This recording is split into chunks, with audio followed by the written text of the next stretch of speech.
आप वहां के लोगों को गाली देना, वहां के सुलझे लोग हैं, समझे लोग हैं, उन्होंने सबक दिया। आपके कहतनी और करनी में फर्क है और इसीलिए उन लोगों ने हराया है। और यही थू देश में नहीं पूरे विदेश में हुआ। आपने अयोध्या वासियों के साथ ठगी किया, अयोध्या वासियों का जमीन हड़पा, उनकी मुआवजा नहीं दी, उनको घर नहीं दिया, उनको आपने दिया क्या? वहां की जनता देख रही थी कि आपने हमें क्या दिया, बनारस में क्या दिया, और यही बाकी जगहों पे आप रोजगार नहीं दिए, शिक्षा स्वास्थ्य नहीं दिए, आपने कोरोना में मारा, तब जनता ने आपको हराया। और तभी तो मैं कह रहा हूं कि ये 240 भी आपने बेईमानी से बीजेपी पूरी तरीके से हार गई है, लेकिन कुछ दावा है राम भद्राचार्य वो ये कह रहे हैं कि जो भी बीजेपी को वोट नहीं किया जिन लोगों ने वो मंत्रा जी के वंशज हैं। तो आप कैसे देख रहे हैं? जर्नलिस्ट महोदय, सबसे पहले आप तमाम चैनलों को मैं अभिनंदन करता हूं। ये जो जिस तरह की लोग वक्तव्य दे रहे हैं, हार और जीत लोकतंत्र की एक खूबसूरती है। आज मोदी जी का भूत उतर गया है, लेकिन अंधभक्तों की भूत नहीं उतरी है। जहां अयोध्या सुलझे लोग हैं, अच्छे लोग हैं, वहां पे कयास लगाना कि साहब हमारा हिंदू हमें साथ नहीं दिया, जहां हमने राम को दिया वहां हमें धोखा मिला, तो आपने उनके साथ क्या किया? आपने उनके घर दिया, आपने उनको रोजगार दिया, आपने उनको मुआवजा दिया, कुछ नहीं दिया। तो जनता जो है ठगी रहेगी। तो आपको क्या रामलला के नाम से, रामलला ने तो पहले ही हाथ जकड़ दिया था।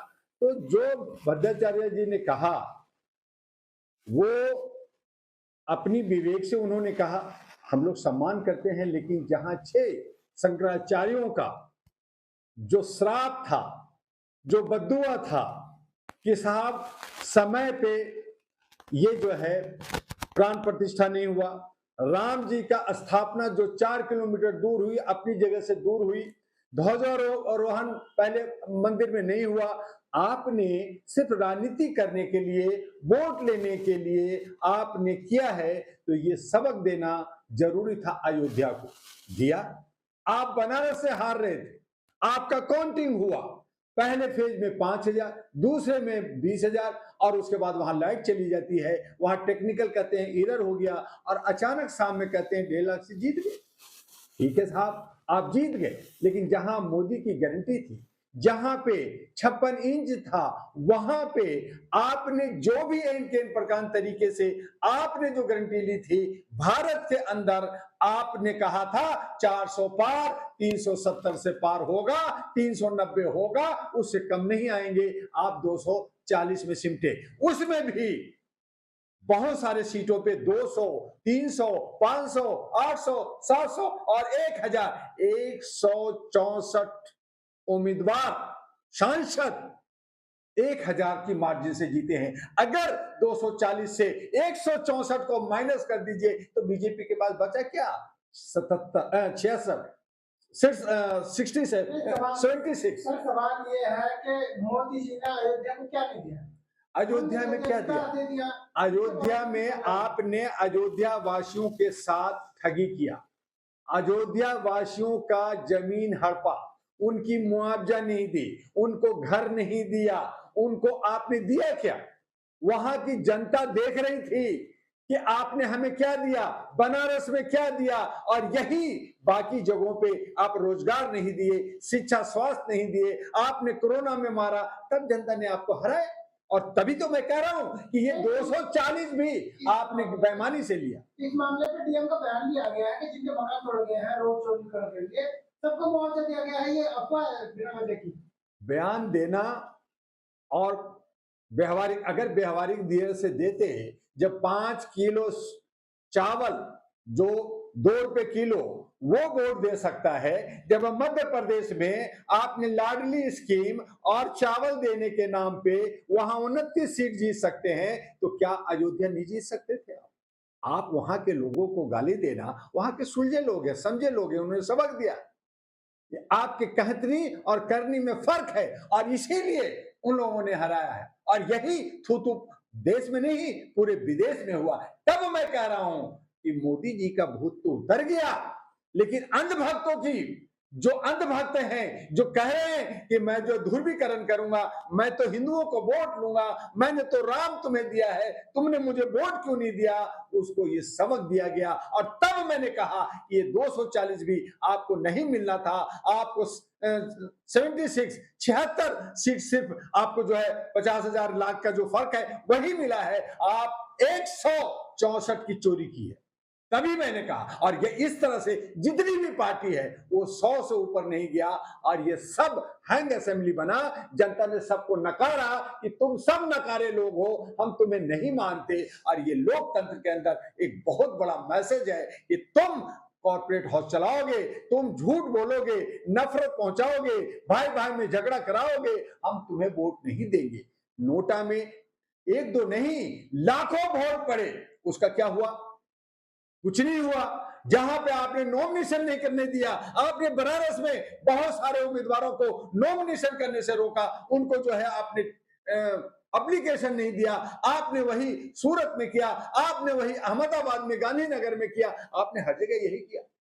और उसके बाद आप कहते हैं कि मैं जीता हूं, तो आज चेहरा दिखिए ना उनका, जो शेर बने हुए हैं, 56 शेर थे जो दहाड़ रहे थे कि मैं ही हूं। तो फिर आपने बनारस का जो सत हरिश्चंद्र की जगह है, जहां सतता की पूछ होती है, उसको छोड़ करके आपने नरेंद्र जी का, आपने जो है कन्याकुमारी के गुफा में क्या करने जा रहे थे? क्या किया वहां? आपने तपस्या किया या खटखटाखट किया या दबदबा दब किया? यही सब तो सुनने को मिला।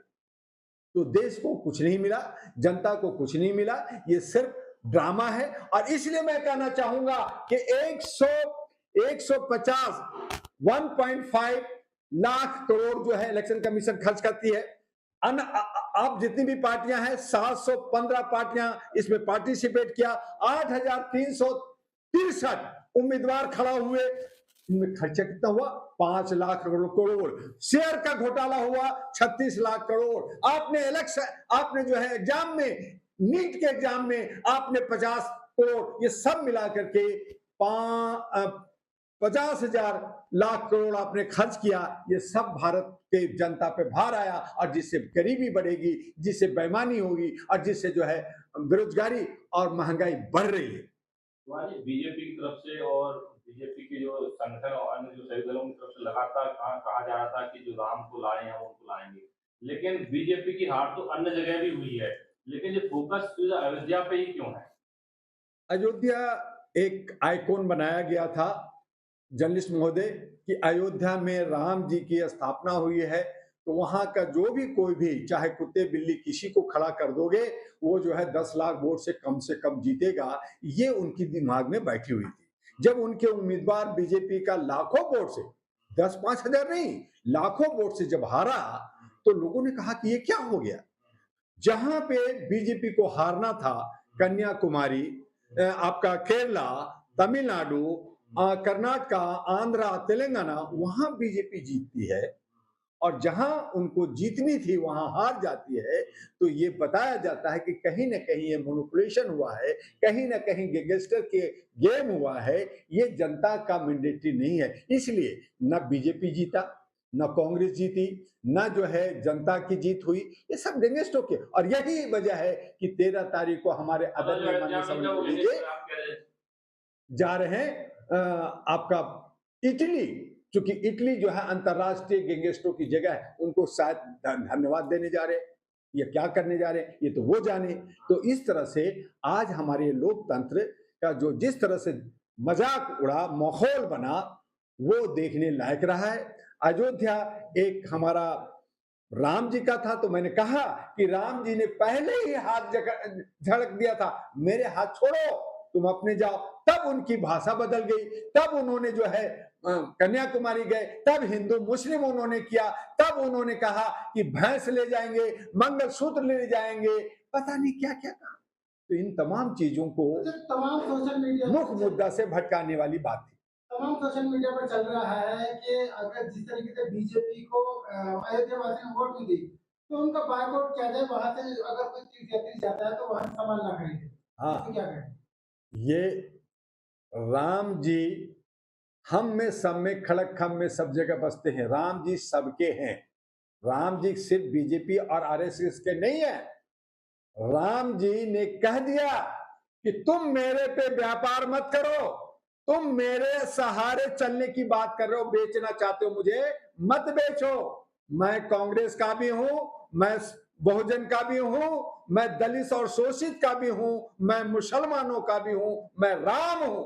उन्होंने ये साबित किया है। तो अयोध्या जो कह रहे कि ये सिर्फ मेरा है, तो आप इस तरह की ध्रुवीकरण करके राम को अपने जो है अपना बनाना चाहते हैं, ये ठीक नहीं है। और इसीलिए 6 शंकराचार्य ने कहा कि राम सबका है, तुम्हारा नहीं है। जबकि मोदी जी ने सोचा कि राम तो मेरा है, इसी से मेरी नैया पार हो जाएगी। और लोगों ने कहा जिसने राम को लाया है उसे लाएंगे। फिर इन्होंने कहा कि मैं तो भगवान का अवतरित हूं, मैं बायोलॉजिकल बच्चा नहीं हूं, तो मां को भी गाली दिया।